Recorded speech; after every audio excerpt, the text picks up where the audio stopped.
And again, I look forward to getting this to committee so it can have the close scrutiny that it deserves. Thank you. L'honorable Deputy, the honourable member for Cowichan. Minutes remaining in this time for questions and comments when the House next resumes debate on the question. Now we're going to statements by members. Déclaration de député. De l'honorable député. The honourable member for Rivière-du-Nord. Thank you, Mr. Speaker. Mr. Speaker, when it comes to legalizing marijuana, there's a bit of an elephant in the room. First of all, the risks. Quebecers are aware of them, making it seem harmless, public health concerns, increased use among youth, just to name a few. On production, opening this new market should not be purely for the benefit of Liberal cronies, and we've seen this, boards of directors for cannabis companies. Almost all of them already have a former minister or a well-known Liberal on them. We're in favor of legalizing marijuana, but it has to be done right, Mr. Speaker, not at the expense of our young people and the general public, and especially not to enrich Liberal cronies. As we speak, the government has done nothing to calm Quebecers' concerns and has done nothing to avoid apparent conflicts of interest. We're off to a bad start, Mr. Speaker. West Nova. Mr. Speaker, West Nova has a rich sporting heritage with 5 sports halls of fame throughout the riding that actively work to showcase our local sports heroes and history. Earlier this month, I was honored to attend the induction dinner of the Yarmouth Sports Hall of Fame, where the following achievements were recognized. David Sisko, a 2-time national Special Olympic gold medalist in powerlifting. Imre Corrali, who has won numerous medals in international and national track and field events. The 1972 Bantam B hockey team that brought home Yarmouth's first provincial hockey title. Yarmouth's 1977 Beaver B baseball team that went undefeated in their season and clinched the provincial title. And the Paramba Secondary School hockey team in 2015, who for the first time won the Provincial Championships Division 3. Join me in congratulating these exceptional athletes and all those like them in communities large and small right across Canada. Thank you very much. Honourable member for Bow River. Thank you, Mr. Speaker. August 2016, 130 Junior A hockey teams started the journey to the National Championships, the RBC Cup. It was hosted during the 3rd week of this past May by the welcoming community of Cobourg, Ontario, in the riding of Northumberland, South Peterborough. After many provincial and regional finals and a week of round-robin play in Cobourg, 2 great teams representing tremendous organizations from very supportive communities qualified for the championship game. The Brooks Bandits of Brooks and the hometown Cobourg Cougars of Cobourg, Ontario. With a thrilling, close, overtime game win, congratulations to the 2017 RBC Cup champions, the Cobourg Cougars. The honourable member for Montarville. Mr. Speaker, this is Tourism Week in Canada, and I'd like to talk about the largest ski school in Canada, the Saint-Bruno Ski School. With 565 instructors and 33,000 students every year, Ski Saint-Bruno is the reference when it comes to learning to ski or snowboard all across the country. For 50 years, 500,000 people have been through this ski school. On June 17th, we're expecting 10,000 participants for the 5th edition of the Mud Hero Montreal. These superheroes will use their agility, speed, and endurance to climb, slither under, or slide down the numerous muddy obstacles. It's a 6-kilometer course with over 16 obstacles. I will be in Mont-Saint-Bruno on June 17th. I invite you all to come and support our participants on that date. Thank you, Mr. Speaker. I rise today to recognize the launch of a month of events culminating in Rock Your Roots Walk for Reconciliation on June 21st, National Aboriginal Day. Reconciliation Saskatoon is a collective of 58 organizations, including Big Brothers Big Sisters, Shift Development, the City of Saskatoon, the Saskatoon Indian Métis Friendship Centre, and other nonprofit, business, faith, and community partners, all working to encourage education, conversation, and a change in response to the TRC's calls to action. I urge all Saskatoon residents to embrace this opportunity to learn more about the history and ongoing legacy of residential schools and the unshakable resilience and strength of Saskatchewan's Indigenous peoples. Mr. Speaker, I implore all members of this House to follow the lead of Reconciliation Saskatoon. We must not only mouth the words of reconciliation, but also follow through with real, substantive, lasting change. Thank you. The Honourable Member for Brossard-Saint-Lambert. Mr. Speaker, I'd like to point out the presence of members of the Insurance Brokers Industry of Canada. 70 delegates from the Insurance Brokers Association of Canada are here. So the organization is also known as IBAC. They've come from all over the country to the Hill on this annual day to promote their association. Or IBAC, is a national federation representing over 36,000 property and casualty insurance brokers across Canada. Insurance brokers across the country are small business owners and community builders. Brokers from coast to coast to coast are here today to speak about the need to protect consumers from the ongoing pressures at the hands of Canada's banks to push insurance products when credit is granted. Les courtiers sont Brokers work for consumers, not for insurance companies. Their expertise enables consumers to make enlightened decisions about their insurance needs. We thank them for their work and for being here today. Thank you, Mr. Speaker. Honourable Member for Thornhill. Mr. Speaker, as a survivor of HPV cancer, a strain of cancer preventable through vaccination, I'm delighted to support an initiative announced today by the Federation of Medical Women in Canada. Now, since our Conservative government first funded girls' HPV vaccinations 10 years ago, addressing the sharp rise in HPV cancers in women and men, most provinces now fund boys and girls. But the same vaccine has now also been found to be effective in preventing cervical cancer in mature women. More than 1,500 Canadian women will be diagnosed with cervical cancer this year. Some 400 will die. And beyond our borders, 250,000 mothers and grandmothers die of cervical cancer every year in developing countries. We know HPV cancers can be beaten with vaccine, and at home and abroad, Canada can make a difference. Mr. Speaker, I salute the Federation of Medical Women in Canada for HPV Prevention Week, announced today here on the Hill.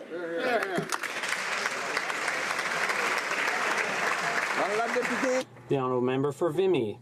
Mr. Speaker, it's a pleasure for me to underscore the outstanding work done to fight the spread of human papilloma virus infections, which leads to different kinds of cancer.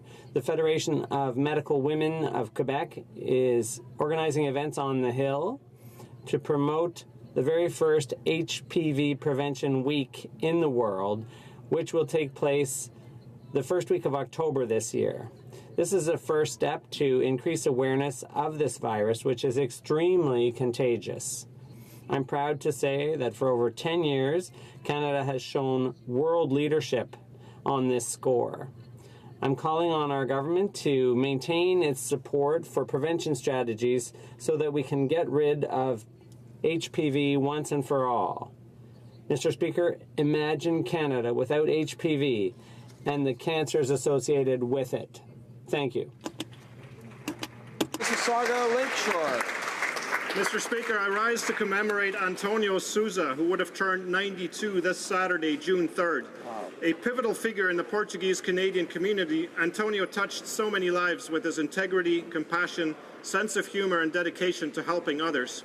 He came from Portugal in 1953 and was joined a year later by his wife, Maria Antonia, and son, Julio. In 1958, their younger son, Charles, now Ontario Minister of Finance and my local MPP, was born. In addition to being a successful small business owner, Antonio Souza co-founded the first Portuguese-Canadian Club of Canada and supported many other Luso-Canadian organizations. He worked tirelessly to make it easier for Portuguese immigrants and other newcomers to succeed and prosper. Mr. Speaker, Antonio Souza was always kind and gracious to me, and I know that today all those who knew him are better people for it. Foi uma honra reconhecer este canadiano notável. Thank you. The honourable member for Barrie, Springwater, Oro-Medonte.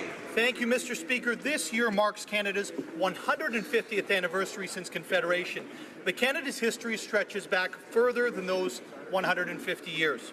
One remarkable figure that sticks out to me is John Graves Simcoe, who was Upper Canada's first Lieutenant Governor.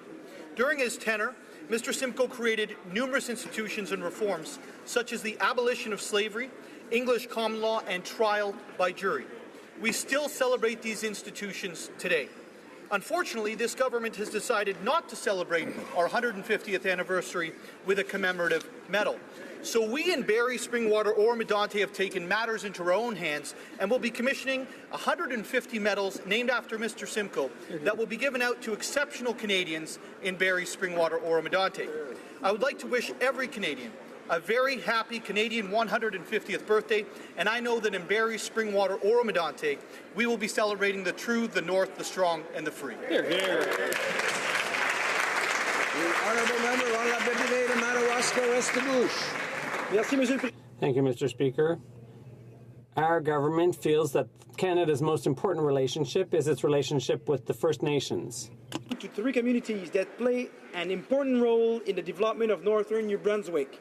In my riding of Madawaska-Restigouche, a name with Mi'kmaq language origins, I have the privilege of working closely with three dynamic First Nation communities. The Eel River Bar First Nation is located on the north shore of the Bay of Chaleur. Further west, there's the Malasite First Nation of Madawaska. Restigouche First Nation, located just across the Restigouche River on the Gaspé Peninsula, is nevertheless a very important economic presence in the Restigouche region. Those communities are thriving hubs of activity, and their potential of economic, cultural, and social development is enormous. This year we're celebrating Canada's 150th. What a marvelous opportunity to discuss with our First Nations partners the country we want to live in for the next 150 years. Happy Canada Day. For Surrey Newton. Thank you, Mr. Speaker. Last week, Canada once again paid tribute to the victims of Kamagata Marut incident of 1914, a black mark in Canadian history. But last week also marked the historic apology that was 1 year anniversary of the Prime Minister's historic apology in this very House for the incident, something I had fought for long before I got elected in 2006. Mr. Speaker, this apology has had a significant impact in healing as a country and celebrating a modern Canada where diversity and cultural exchange is one of our greatest strengths. Today, I once again want to thank the Prime Minister for his bold leadership in turning the page towards a better future for all Canadians. Hear, hear. The honourable member for Kitchener-Conestoga. Mr. Speaker, today I rise to congratulate my good friend and constituent, Frank Austin. Frank recently received Toastmasters District 86 Communication and Leadership Award. Through my work as Member of Parliament, I've had the privilege of meeting with Frank on many occasions, and I've been impressed each time by the way he has overcome personal challenges, having experienced a stroke which resulted in severe aphasia. Today he inspires others to surmount personal challenges in overcoming disabilities. Frank saw a need in his community and met it head-on by launching Expressive Cafe. With his own experience as his guide, he's developed a safe, welcoming, and supportive environment, providing a place where all levels of communication ability are welcome. Those with aphasia, their family, their friends, and community volunteers. Frank's ability to overcome his own challenge has established him as a hope-filled role model for others who find themselves in a similar situation. I'm proud to call Frank a friend. Please join me in recognizing his incredible leadership. Way to go, Frank. The honourable member for St. Catharines. Thank you, Mr. Speaker. This past weekend, St. Catharines came together during the 12th annual Rankin Cancer Run. Over 13,000 people participated, starting at the Grantham Lions Park. Cancer survivors, family, friends, and Niagara residents ventured on a 1 or 5K run or walk. I'm pleased to say that Niagara residents gave generously. $1 million was raised this year for cancer centres and charities in Niagara. Every dollar raised during the run goes right back into the community. Throughout the 12 years that the event has taken place, $7.5 million has been raised to important community projects. This was my first time participating as Member of Parliament. However, I'm no stranger to this event. As a cancer survivor myself, I was very happy that day, and that one day, to wear orange, along with other survivors. I was lucky. However, Mr. Speaker, far too many others have been taken far too early. I'm honoured to congratulate Marianne Edwards and her team for another successful year. What better way for an entire community to get together than to stand side by side in the fight against cancer? Thank you, Mr.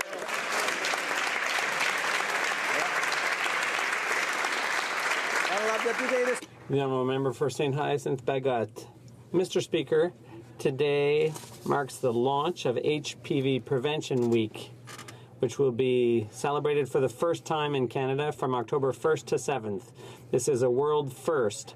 Led by the Canadian Federation of Medical Women, this new awareness campaign is a collective effort among healthcare partners. And why? Because HPV infections don't affect just women, and cervical cancer is not the only potential consequence. HPV also affects men. It's the most frequently sexually transmitted infection in Canada and can lead to various kinds of cancers. Mr. Speaker, I salute the launch of HPV Prevention Week, and I call on the government to increase support for research all across Canada in order to get rid of this disease once and for all.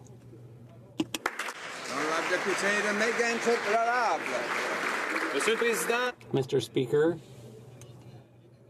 there's thunder on Parliament Hill and a change in the wind because opposition members have elected man of the people as leader of the Conservative Party of Canada. He's genuine, dynamic, unifying. He doesn't need cardboard cutouts to give the impression that he's really into what he's doing. This smiling gentleman represents millions of Canadians who love their families and their jobs and are working hard to succeed. At work, at home, that's where he gets his motivation. Unlike the Prime Minister, who takes counsel from the elite and people who pay dearly to associate with him. If you want to know what's behind the smile, wait and see what the member for Regina Capel has in store for those who falsely claim to be serving the middle class. They will find themselves very soon back on the opposition benches. Thank you, Mr. Speaker. The Honourable Member for Long Range Mountains. Thank you, Mr. Speaker. Happy Tourism Week to all. Tourism represents over 2% of Canada's GDP and over 1.7 million jobs across the country. I'm proud of the new vision for tourism in Canada. Our plan will grow the tourism industry and create good jobs for the middle class all across the country. This vision is our pan-Canadian approach to improving tourism marketing, making it easier to get here by land and air, developing urban, rural, Indigenous, LGBTQ2, Francophone and culinary tourism experiences. Over the next 5 years, our plan will help bring 6 million more visitors to Canada, and many of them to the Long Range Mountains. To celebrate this week, I invite all members to join the Tourism Industry Association of Canada for a reception at the Chateau Laurier this evening. Thank you.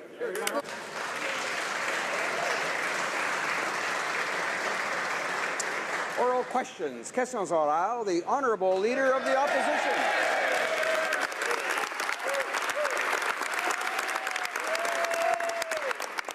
Mr. Speaker, the Trans Mountain Expansion Project is in jeopardy because of backroom deals in British Columbia. Forces are uniting to kill this project and the thousands of jobs and opportunity for young people that comes with it. The Prime Minister personally approved this pipeline. He said it was a fundamental responsibility to get Canadian energy to market. Will the Prime Minister finally stand up to the forces that are seeking to kill these jobs, or will he fold like a cardboard cutout? Minister of Natural Resources. Mr. Speaker, as the Prime Minister said just this morning, the decision we took on the Trans Mountain Pipeline was based on facts and evidence and on what is in the best interests of Canadians. Regardless of a change in government in British Columbia or anywhere, the facts and evidence do not change. We understand that growing a strong economy for the future requires taking leadership on the environment, and we have to do those two things together, Mr. Speaker. That is what drives us in the choices we make, and we stand by those choices. The Honourable Leader of the Official Opposition. Northern Gateway was approved because of evidence and science, and he killed that because of political opposition.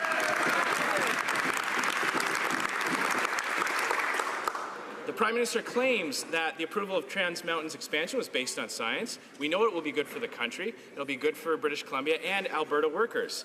But he's already killed the thousands of jobs that came with Northern Gateway because he caved to political opposition. Will he stand up to the forces of no, get shovels in the ground and people working, or is this project doomed to the same fate as his political rejection of the Northern Gateway project? The Honourable Minister of Natural Resources.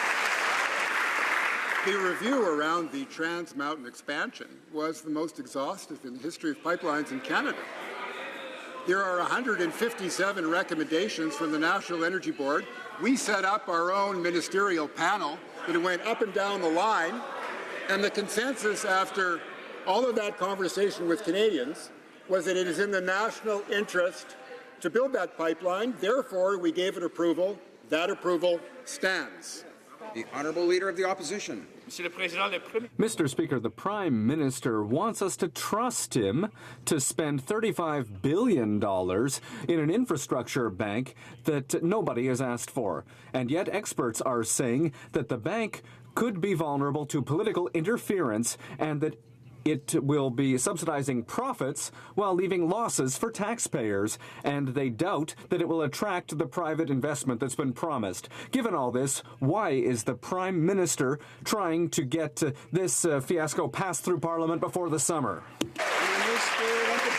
Honourable Minister of Infrastructure. Mr. Speaker, after a decade of inconsistency and ad hoc planning from the previous government, what municipalities told us that they want long-term, sustainable and predictable funding to build the infrastructure they need.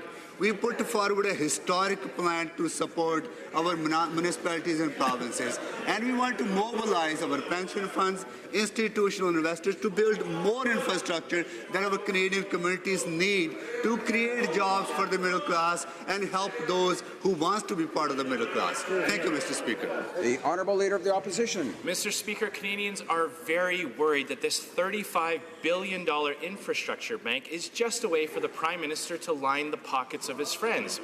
And it wouldn't be the first time Liberals have tried this. François Beaudoin says this scheme is ripe for political interference, and he would know. The Liberals pressured him to dole out special favours to their friends when he ran another government bank under the Chrétien government.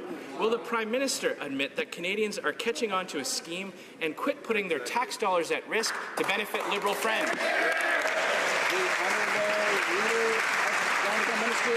Mr. Speaker, I can assure the honourable member and this House that the bank will be accountable to the Parliament. The bank will table its corporate plan in the Parliament as well as the annual report.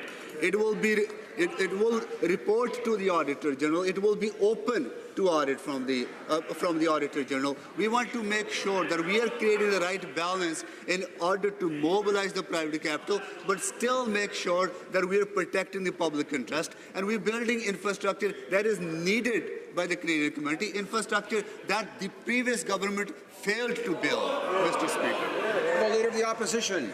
Monsieur le Président. Mr. Speaker, our two official languages should never be subject to partisan political games. The Official Languages Commissioner plays a nonpartisan role and must be totally independent. Using this job to reward a Liberal found even too partisan to sit in the Senate is an insult to the intelligence of Canadians. This is shameful. When will the Prime Minister end this decision and put in place a credible nonpartisan process and cancel the appointment of Madame Meilleur? The Honourable Minister of Canadian Heritage. Mr. Speaker, we are committed to finding the best candidate to be the official languages commissioner, and that's exactly what we've done. The qualifications and experience of Madeleine Meyer have been recognized by many in this House many times. And for over 30 years, Madame Meyer fought for Francophone rights and services, particularly protecting the Montfort Hospital. And she was key in the creation of the Francophone Affairs Commissioner position in Ontario. I'm confident that Madame Meyer will be able to fill this role very well with her qualifications and her experience in full impartiality. Outremont. Madeleine Meyer is being appointed because she is a Liberal. That's all. Let me quote the Liberal government House leader. Our government welcomes suggestions on how to improve the bill, and we are open to amendments to ensure we accomplish the objective of an effective and independent parliamentary budget office. Can the government House leader please rise today and explain how that statement can be true after the Liberals rejected each and every one of the opposition amendments to make the PBO truly independent? The Honourable Government House Leader. Our intention has always been to have a House of Commons that is effective, where members of all parties are able to work in the interest of all Canadians. Our government is proposing legislative measures that will strengthen the middle class and those who are working hard to join it. The committee has done very important work. We have listened and we have accepted a number of amendments which will improve bills. Thank you, Mr. Speaker. The honourable member for Outremont. On the middle class, we're talking about the parliamentary budget officer, Mr. Speaker. In fact, the Liberals are so close to listening to reason that they passed a Liberal amendment that does the exact opposite of what they thought it did. Get this, Mr. Speaker, you're going to like this one. The Liberals claimed that they removed, quote, explicit limitations on the PBO's disclosure of information. But what they actually did was remove exceptions to the limitation, thus, in fact, creating even greater restrictions on the PBO. So, either the Liberals don't understand their own bill or they're intentionally misleading Canadians. Which is it? The Honourable Government House Leader. Our intention has always been to have a well-functioning House of Commons, and when we have a well-functioning House of Commons, we know that the middle class will succeed, and we know when there's a strong middle class, we have a strong economy. And it's important that the member understand that. When it comes to the parliamentary budget officer, there was much constructive criticism that we received. We listened, and the committee did the important work that we know that they are more than capable of doing. They heard from experts, they listened to past parliamentary budget officers, and we have delivered on advancing those amendments, and that's why the legislation has improved. Thank you, Mr. Speaker. Honourable member for Outremont. The only suggestions that Liberals are in fact open to are Liberal suggestions, even if they make no sense. I got it. And when it comes to the infrastructure bank now, Mr. Speaker, the Liberals are no longer even pretending that they're open to improving or changing it. This is a multi-billion-dollar boondoggle made by corporations for corporations. So, in terms of the Liberal decision to not make any changes, did that directive also come from BlackRock? The Honourable Minister of Infrastructure and Communities. Mr. Speaker, the Canadian communities and municipalities are very pleased with our infrastructure plan because they understand that leader and his party had no plan for infrastructure, and that party has neglected the infrastructure for a decade. So our goal is to make sure that we put forward an ambitious plan to invest, build more affordable housing, to build more shelters for women living domestic violence, to build more transit so people can reduce their commute time, and build more resilient communities. That's exactly what we're doing, Mr. Speaker, and we will continue. The Honourable Member for Outremont. Just a little question for the minister, Mr. Speaker. He's just told us that municipalities in the provinces want this bill, which is nothing more or nothing less than a steamroller. The infrastructure bank will roll over municipalities and the provinces? Does he dare tell us here in the House today that the province of Quebec accepted this interference by the Infrastructure Bank in provincial jurisdiction? Yes or no? Honourable Minister of Infrastructure. I don't know which interference the honourable member is referring to. We consult with provinces, we consult with the municipalities, and Infrastructure Bank is one additional tool to help them build the infrastructure that the communities need. We are putting forward $186 billion, tripling the amount of investment from the previous government to ensure that we add this additional tool to mobilize private capital, our own institutional investors who invest in foreign countries, but why would they not invest here? We want to create the right conditions for them to invest to build the infrastructure that all Canadian communities need. Yeah. The honourable member for Simcoe Grey. Well, Mr. Speaker, the Liberals continue to plow ahead with Gomery 2.0. They do. The Liberal Infrastructure Bank boondoggle has the potential to be the biggest scandal yet for the Liberal Party. And that's saying something. Smaller municipalities are scared that they're going to be left behind. Yes. And the bank has no focus and no clear mandate. And most importantly, as already said, is wide open to political interference. Yeah. Why is it that this government is so focused on making sure their Liberal elite friends get a giant slush fund as opposed to taking care of Canadians? Yeah. The Honourable Minister of Infrastructure and Communities. Order. Mr. Speaker, first time in the history of our country that we have put forward a $2 billion dedicated funding for rural northern communities so we can focus on building infrastructure that those communities need. This is on top of the many other funding available to our communities. We want to make sure that we build the infrastructure that is necessary for everyone to enjoy the quality of life that they deserve, regardless which city, which community they live in. Our plan will help build infrastructure from coast to coast to coast for every community of all. The Honourable Member for Richmond Arthabaska. Mr. Speaker, the former president of BDC is worried about political interference in the Infrastructure Bank. The bank's proposed structure gives the minister and the prime minister all the powers to choose the CEO and all the powers to fire the CEO if liberal directives are not respected. So, $35 billion of taxpayers' money is being used to create a new bank for the prime minister, where he holds all the power. We are heading straight into another sponsorship scandal. Is there somebody across the way in this room who understands that? The Honourable Minister of Infrastructure. Okay, as I tried to assure the Member of Parliament earlier on the Parliament, that the bank will be accountable to the Parliament in a number of ways. It will be required to submit an annual corporate plan, an annual report. Further to that, Mr. Speaker, it would have the highest standard of having its books audited by the Auditor General of Canada as well as private sector auditors. We want to build infrastructure. Our focus is to grow the economy and create jobs. They may have something against private sector. We don't. We believe that we can mobilize private capital to build more infrastructure. Thank you. The Honourable Member for Calgary Forest Lawn.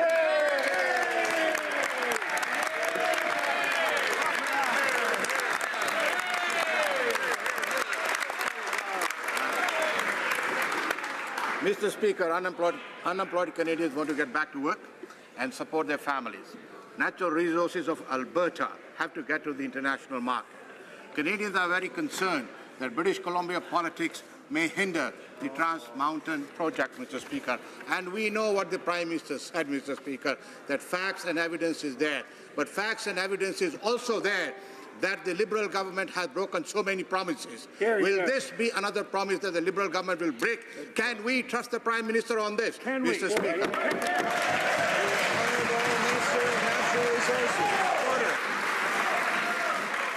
Mr. Speaker, the government approved the pipeline.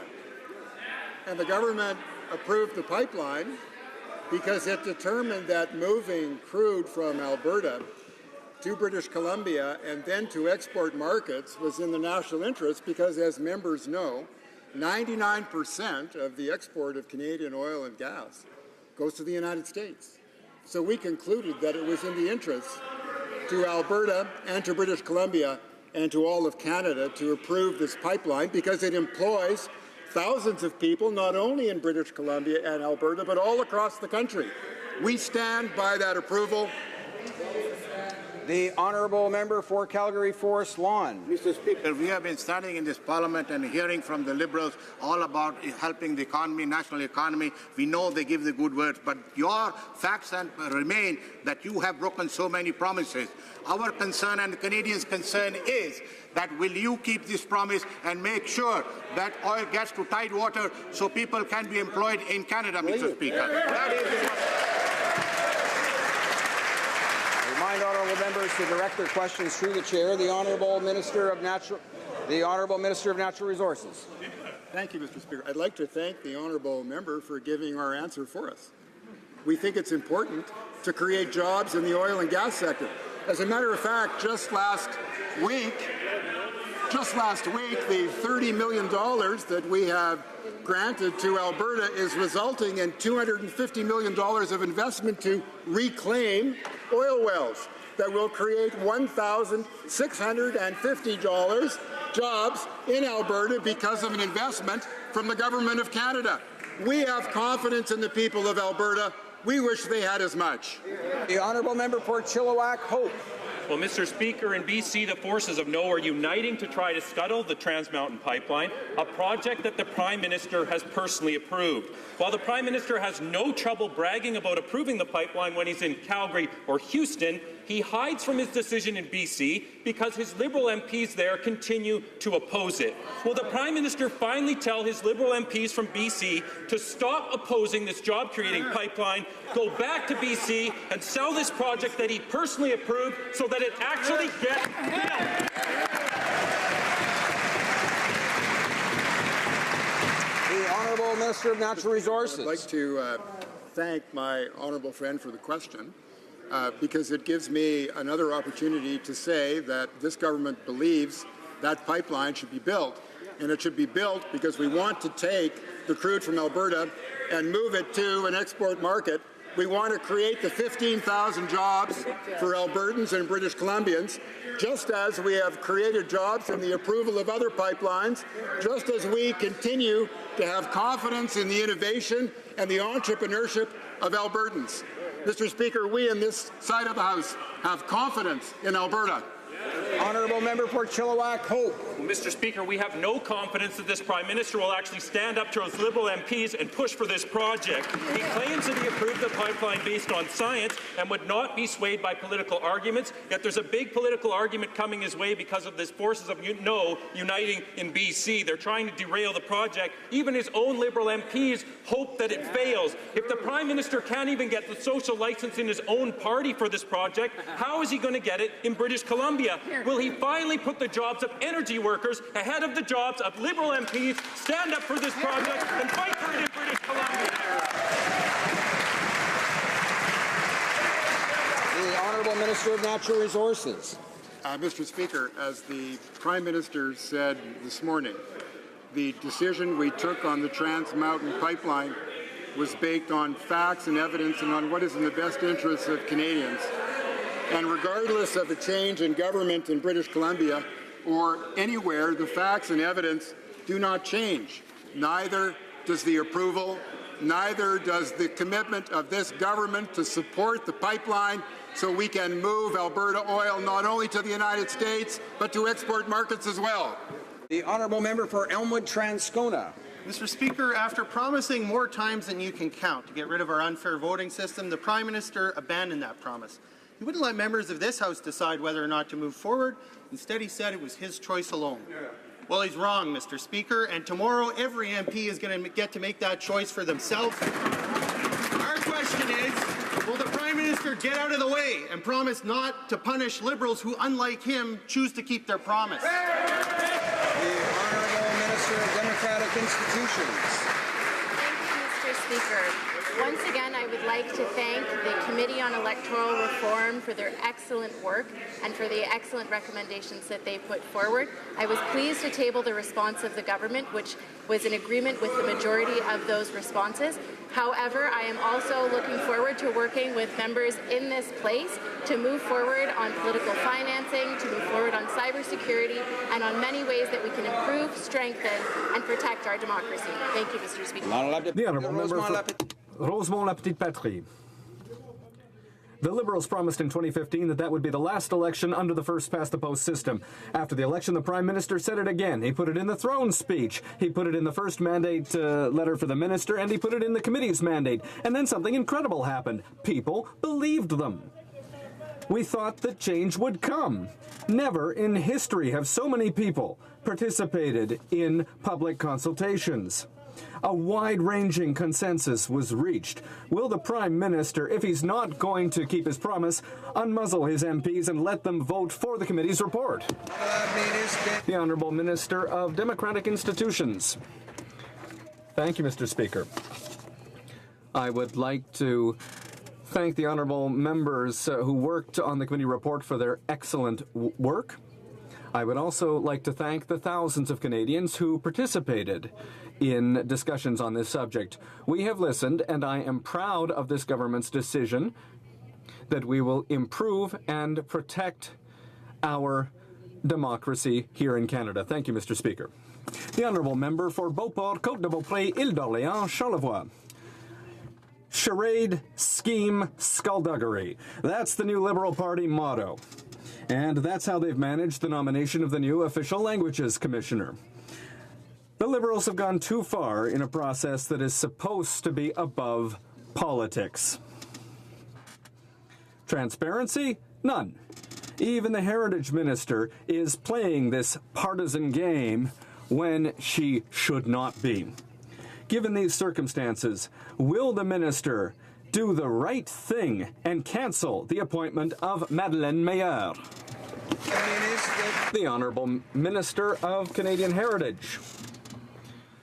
Mr. Speaker, several times I have risen in this House to remind the House that we committed to finding the best candidate for the job of Official Languages Commissioner, and that's exactly what we have done. We followed a process based on merit, Mr. Speaker, and 72 candidates applied.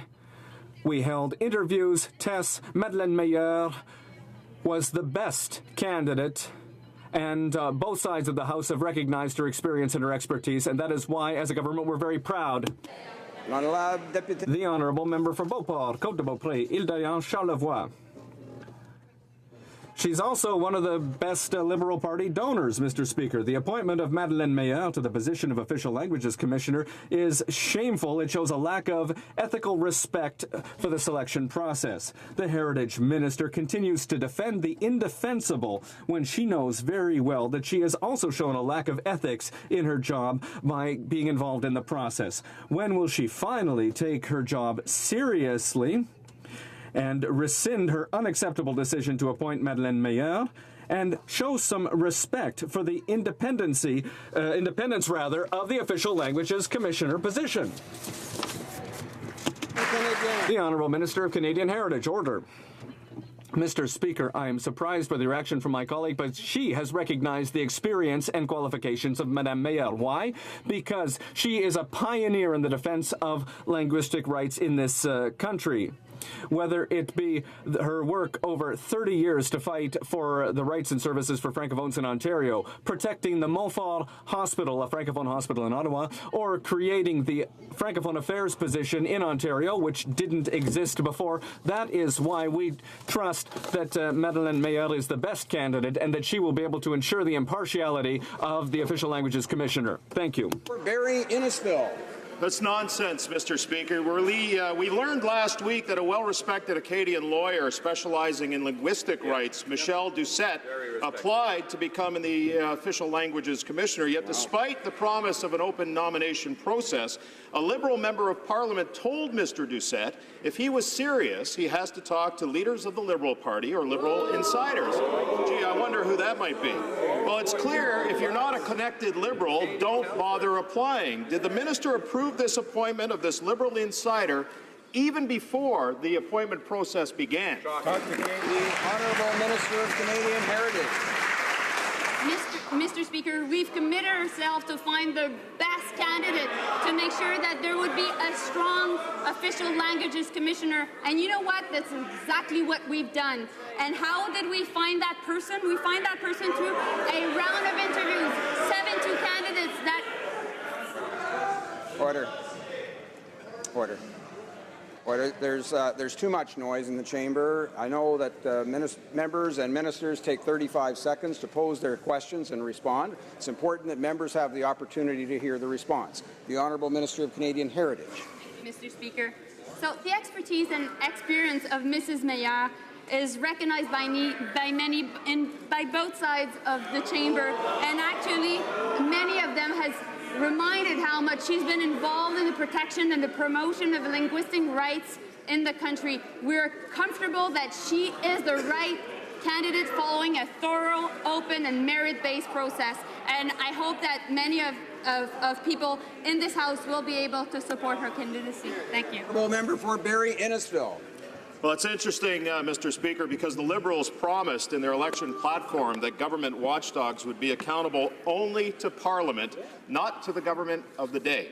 The excuse given by the Heritage Minister for the Prime Minister handpicking Madame Meyer was that she was the best candidate out of 72. Mr. Speaker, I don't think we need a psychometric test to understand that this doesn't pass the smell test. Who are the other 71, and what exactly made Meyer the best? Was it her donations, or was it the English translation of her last name? The Honourable Minister of Canadian Heritage. Mr. Speaker, as an agent of government, of course, the Official Language Commissioner will be accountable to Parliament. We never questioned that. What we were in charge of is making sure that we would find the right candidate that had the right expertise and the right competence to make sure ultimately that she would be an important watchdog of the government. And that's why we wanted to make sure that that person had a history of supporting the protection and promotion of linguistic rights in the country. That is what Mrs. Meyer has done over the past 30 years, and I'm glad to see that she will be, I hope, the next Official Languages Commissioner. Thank you. The member for Beloit-Chambly. When you can just get on the Liberal donor list, because that clearly seems to be the way in. Monsieur le Président, une lettre du commissaire. Mr. Speaker, a letter from the Privacy Commissioner revealed her concerns about the powers granted to American officers in Bill C-23. Despite the reassurances of the minister, Canadians who will be bullied or subjected to invasive searches at the border by American officers will not have any civil remedy. This is immunity for Americans on the Canadian soil. Cell phones at the border.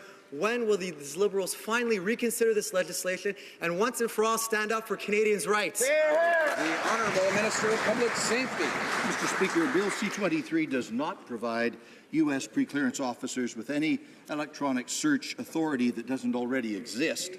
What Bill C-23 does provide is the umbrella of the Canadian Charter of Rights and Freedoms, which is not available when customs procedures take place only after you arrive at a destination point in the United States.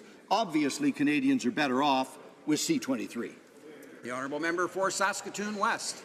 Thank you, Mr. Speaker. The Liberals claim that closing down the Vegreville CPC was supposed to save money and improve service. Instead, we have learned that it will cost more and that the workers there are among the best in the country. If the centre is closed, 2,000 years of valuable experience could be lost. 280 lives will be disrupted and a town will be devastated. There is no good reason to close down Vegreville other than moving jobs to a Liberal riding. Why won't the minister reverse his decision?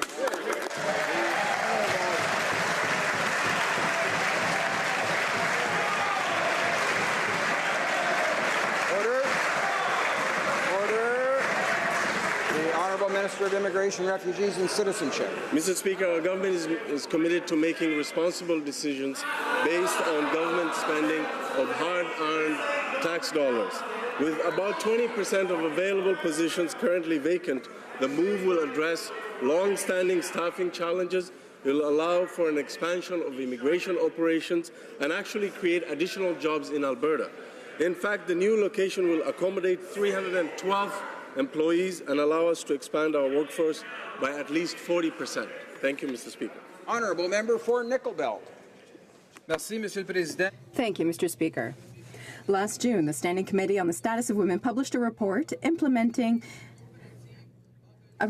the implementation of Gender-Based Analysis Plus and made 21 recommendations intended to improve its results, as well as training and oversight.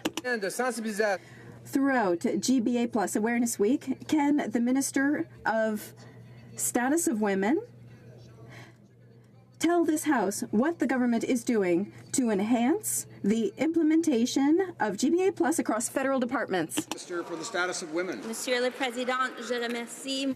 Mr. Speaker, I want to thank the honourable member for this question. GBA Plus mandatory. This work laid the foundation for the first gender statement in a federal budget in 2017. This is important, Mr. Speaker, because in order for Canada to reach its full potential, we need to ensure that all Canadians across genders and intersecting identities are included in our discussions and in our decisions. I encourage all my colleagues to follow the lead of the Status of Women Committee, earn their certificates online, and use the work of GBA Plus in their committee work. The honourable member for Selkirk Interlake Eastman. Mr. Speaker, NATO has recommitted its efforts to stop radical terrorism and is sending more resources to the fight against ISIS. Everyone is doing their part except Canada. The Liberal government recently pulled out one of our Aurora surveillance aircraft, and this is on top of withdrawing our CF-18s. Now, Canada's contribution to the fight against ISIS expires in exactly 1 month, and the Liberal government is stepping back. Mr. Speaker, is the Defence Minister the architect of Canada's retreat from the fight against ISIS? Honourable Minister of National Defence. Mr. Speaker, I was proud to announce yesterday that we've actually increased and expanded our mission, the counterterrorism mission with Operation Artemis. We've actually increased our efforts in the fight against terrorism, Mr. Speaker. When it comes to Operation Impact, we tripled our Special Forces trainer. We doubled our intelligence, Mr. Speaker. So we're taking the time to making sure that we're going to remain a credible and responsible partner with the coalition. And I look forward to explaining to Canadians and this House our continued effort in the fight against Daesh. Thank you. The honourable member for Charlebourg-Haute-Saint-Charles. Mr. Speaker, this does not answer the question of my colleague from Selkirk Interlake. We've reduced our capacity. We've withdrawn a surveillance aircraft from the theatre of operations. It demonstrates that we are disengaging from the fight against the Islamic State and terrorism. Can the minister explain why the Aurora aircraft was withdrawn? The Honourable Minister of National Defence. Speaker, we have increased the fight against terrorism with just a recent announcement yesterday with Operation Artemis on the bringing back of one of the 2 surveillance aircraft as part of routine.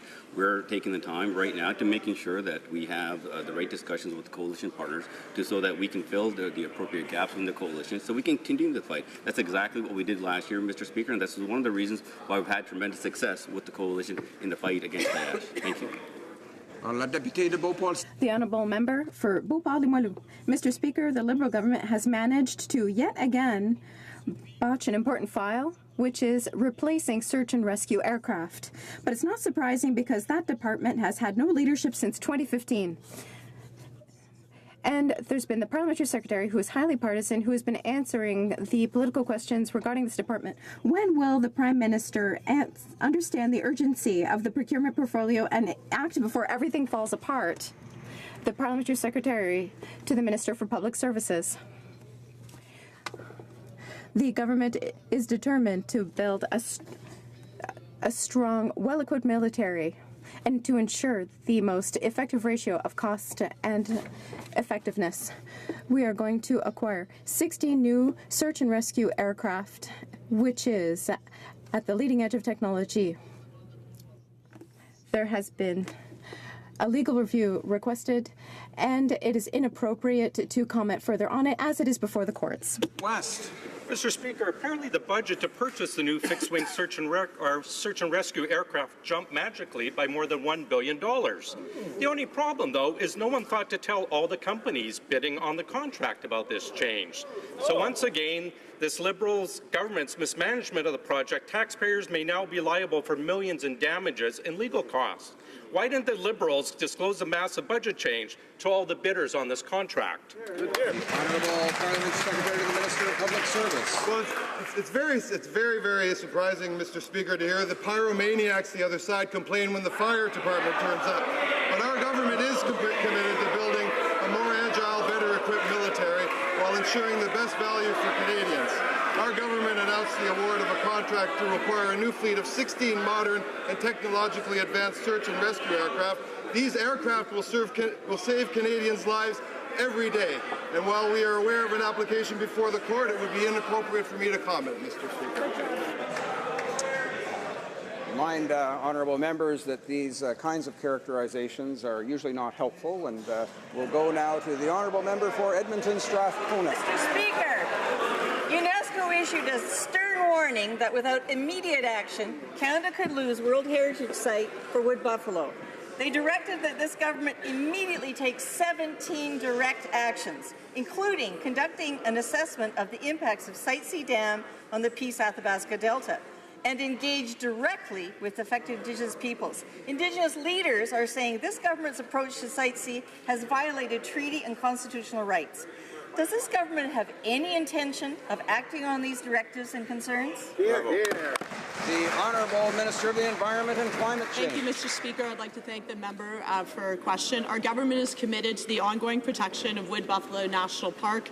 A comprehensive review of legislation, regulation, and management practices are in place to ensure the protection of Wood Buffalo National Park, including the outstanding universal value enshrined in its inscription as a UNESCO World Heritage Site.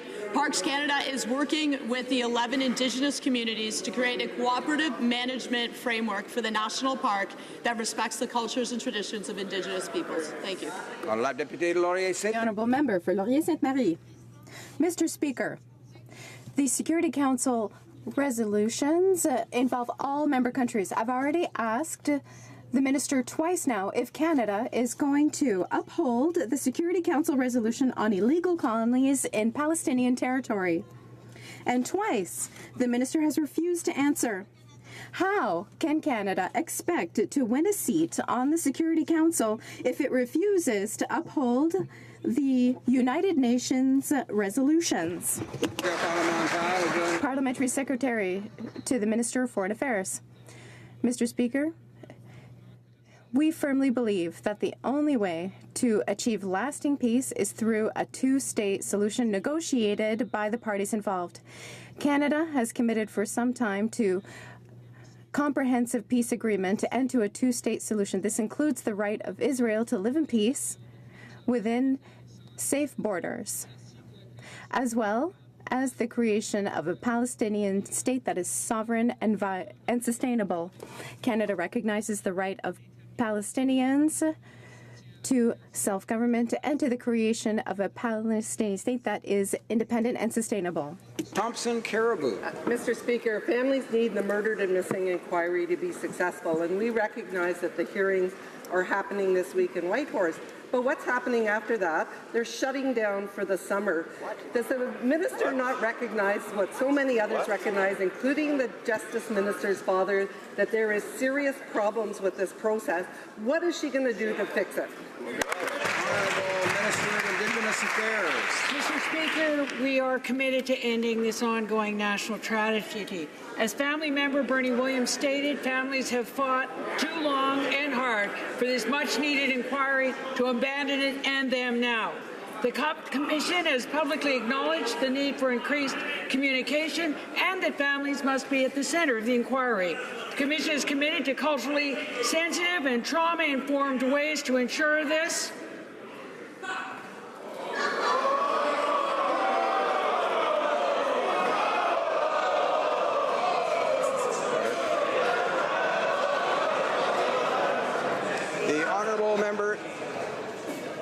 The honourable member for Kamloops, Thompson Caribou. Thank you, Mr. Speaker, and we do acknowledge and we have supported this inquiry. It is important, but the minister has to see what's going on. 10 months, they're having a few meetings, they're closing down for the summer. At this rate, the inquiry is going to be done at the same time the Finance Committee or Finance figures are going to balance the budget, 2055. They've got to get something done. They've got to improve, and the minister is responsible. Will she stand up and tell us what she's going to do to ensure that this inquiry is done on time and on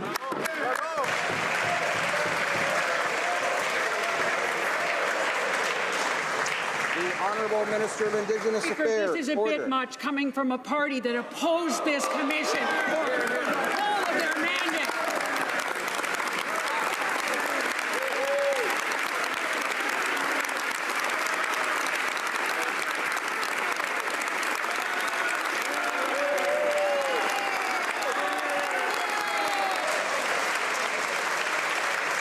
The Honourable Minister of Indigenous Affairs. Order. We have appointed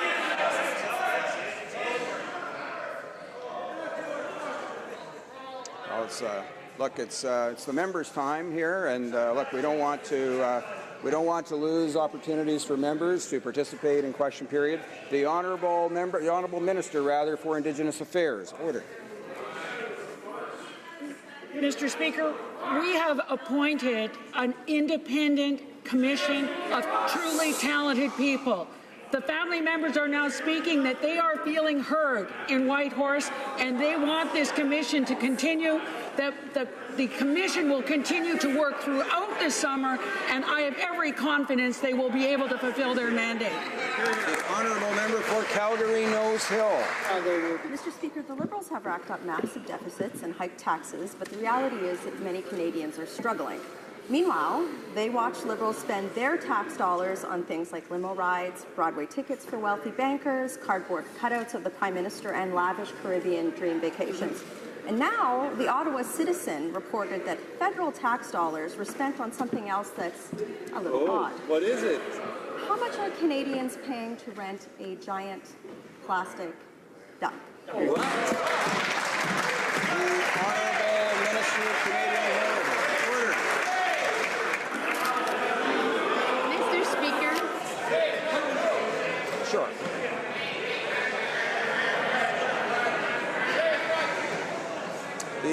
The honourable member posed a question.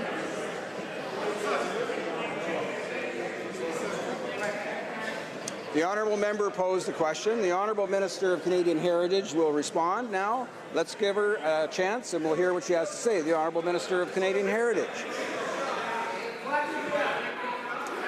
Mr. Speaker, I would like to reassure my colleague that my department didn't fund this duck. To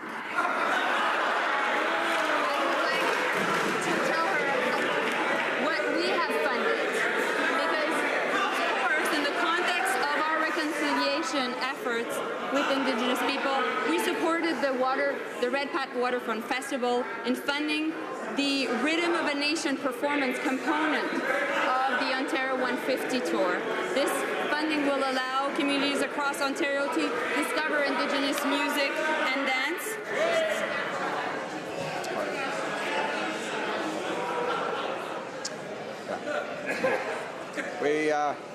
We've reached a level of noise in here that makes it very difficult, if not impossible, for members to hear questions that are posed, answers from ministers.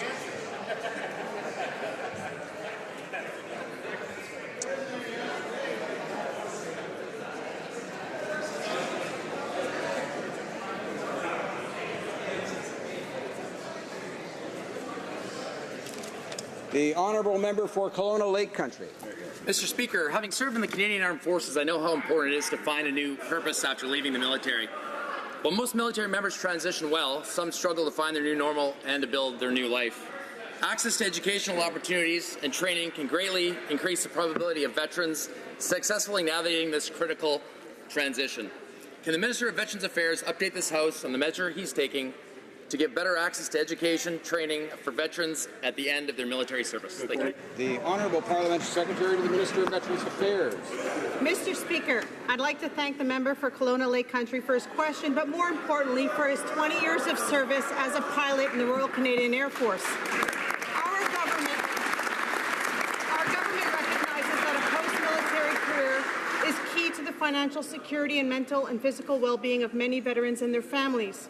We are proudly fulfilling our commitment to deliver an education benefit for veterans. This benefit will provide up to $40,000 for those with 6 years of service and $80,000 for those with 12 years of service or more. The new benefit provides flexibility and financial support so that each veteran can make the choices that best suits their needs and those of their family. Thank you, Mr. Speaker. The Honourable Member for Lakeland.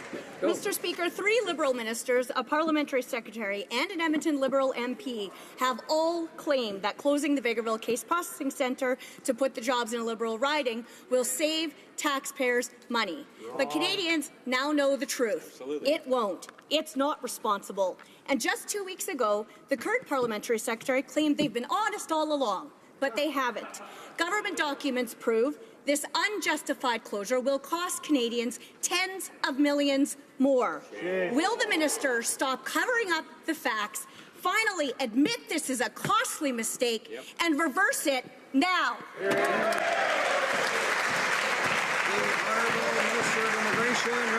Mr. Speaker, let me clarify the costs, as the member is using outdated estimates and insists on comparing apples to oranges. The most recent analysis shows that the cost of relocating to Edmonton is $40 million, but this includes an expansion to 312 employees from the current 220, and the opportunity to increase the workforce in Alberta even further. The cost of staying at the current location is estimated at $35 million, but it's based on the current employee level, which is much, much lower than the expanded opportunity for 312 employees. The move is more cost-effective and will address the staffing challenges that we have with respect to Vegreville. Thank you very much. The Honourable Member for Trois-Rivières.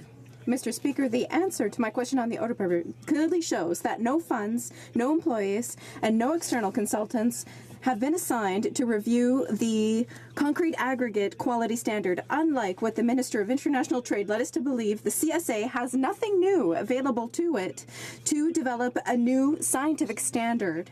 Back home, those affected by pyrrhotite number in the thousands, and compensation for many of them depend on this standard. What is the government waiting for to act? When will it finally act? The Honourable Parliamentary Secretary to the Minister of International Trade. We are always interested in expanding markets for Canadian businesses, and we will continue to do so in the most effective and progressive way possible. Trade means growth, and growth means jobs for Canadian workers and their families, and opportunities for small and medium-sized businesses. Thank you. Honourable Member for New Brunswick Southwest. Mr. Speaker, during the last election, many constituents in New Brunswick Southwest expressed to me a growing concern regarding Lyme disease. As co-chair of 2 parliamentary roundtables on Lyme disease, I hear these concerns often from colleagues on both sides of the aisle.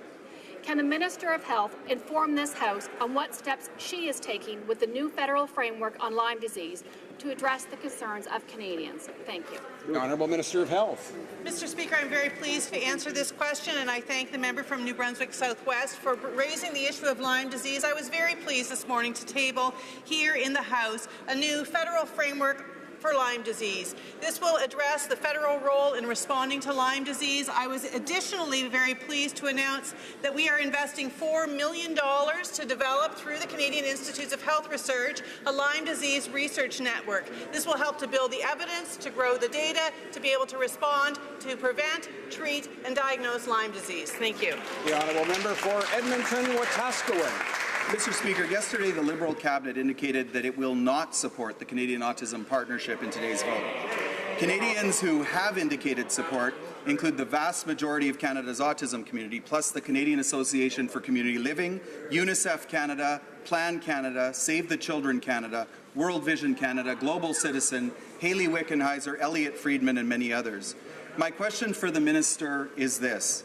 In just a few minutes, can Canadians living with autism count on the fact that Liberal MPs will have the freedom to stand up for them?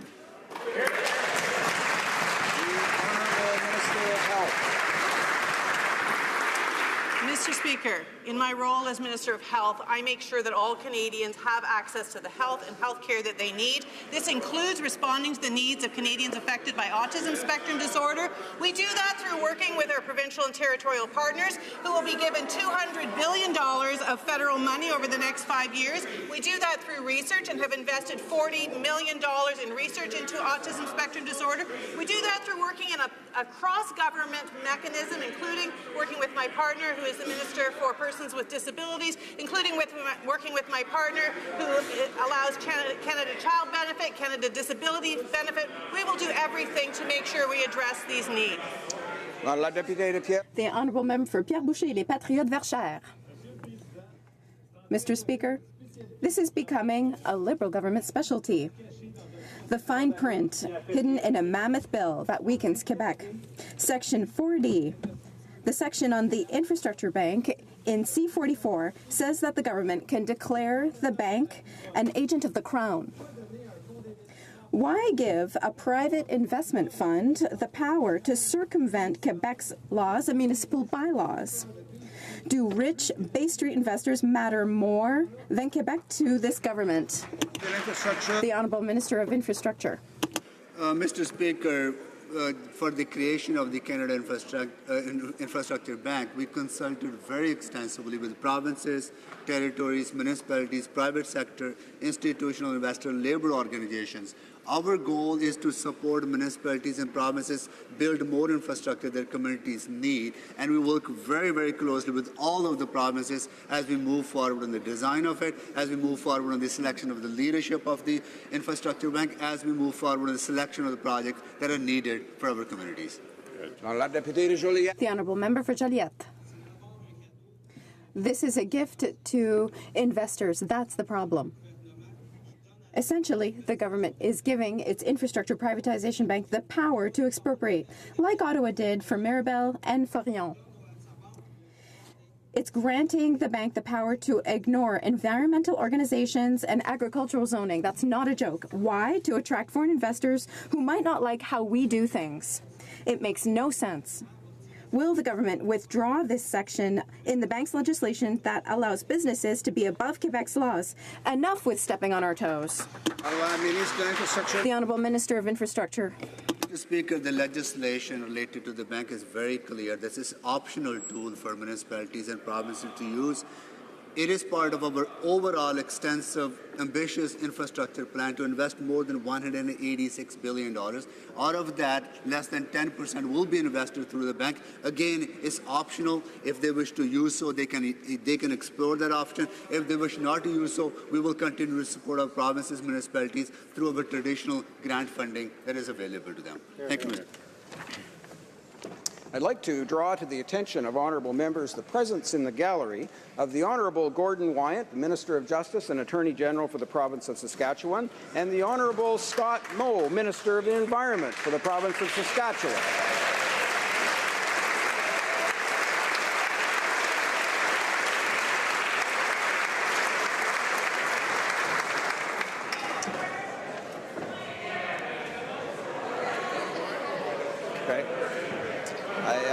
Order. The chair has received several interests in posing points of order. We'll first go to a point of order. The Honourable Government House Leader. Oh. Thank you.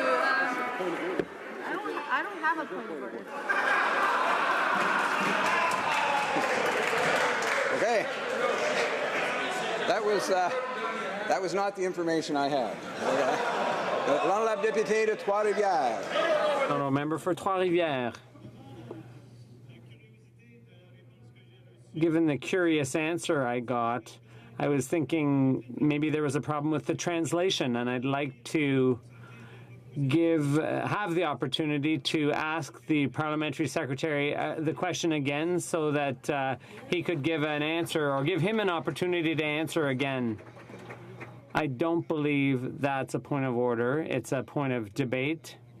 It's not a point of order. The Honourable Member for Belleuil-Chambly. Thank you, Mr. Speaker. As you know, given the partisan and troubling nature of the appointment of the new Official Languages Commissioner, which is the main tool